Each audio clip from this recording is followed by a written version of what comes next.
L'exemple paradigmàtic en què el model de poble que defensem nosaltres és diferent del de l'actual Ajuntament és el POUM, el Pla d'Ordenació Urbanístic Municipal. Especialment en el punt en què aquest projecte, aquest pla, requalifica un munt d'hectàrees que passen a ser de sòl agrícola a industrial.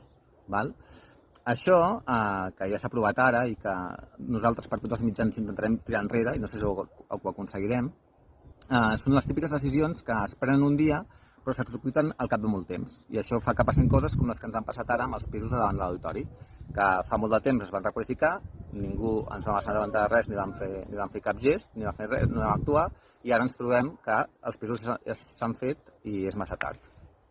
Més enllà que a tots ens agrada el passejar, veure camps verds perquè és molt més agradable, no? I la qualitat de vida és més alta, considerem que aquesta requalificació d'agrícola industrial és un error estratègic com a país. Hem de pensar que a Catalunya, si d'alguna cosa anem faltats, és de producció alimentària.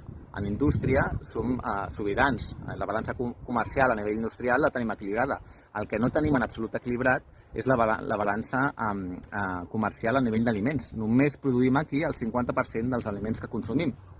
I això vol dir que, a més, en un context d'escassedat energètica com el que apunten tots els estudis del que vindrà i en què això fa preveure una augmentada dels preus del transport, destinar les terres més fèrtils a cobrir-les de ciment doncs és un gran error.